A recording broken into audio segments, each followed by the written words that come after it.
Hello hi అందరికీ, this is Neeraja Venu. Welcome back my channel.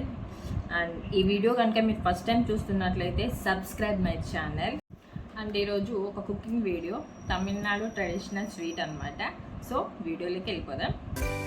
తయారీ విధానం: ముందుగా ఒక మిక్సీ జార్లోకి ఒక కప్ప కొబ్బరి, ఒక కప్ప బెల్లము, 1 టేబుల్ స్పూన్ బియ్యం పిండి అండ్ 3 ఇలాచీలు అండ్ 1 కప్ వాటర్ యాడ్ చేసుకొని మిక్స్ చేసుకొని పక్కన పెట్టుకోవాలి. తర్వాత ఒక ప్యాన్లో 3 టేబుల్ స్పూన్ల నెయ్యి, జీడిపప్పు, కొబ్బరి, బాదం దూరగా వేయించుకున్న తర్వాత కలిపించుకున్న మిశ్రమాన్ని అందులో మిక్స్ చేయాలి.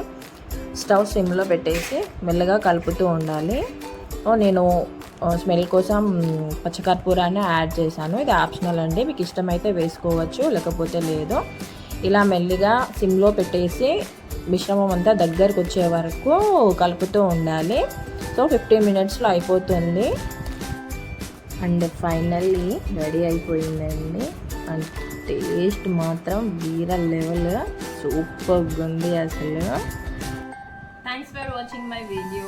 ఈ వీడియో కనుక మీకు నచ్చినట్లయితే లైక్ చేయండి, షేర్ చేయండి అండ్ మర్చిపోకుండా సబ్స్క్రైబ్ చేసుకోండి. Bye bye.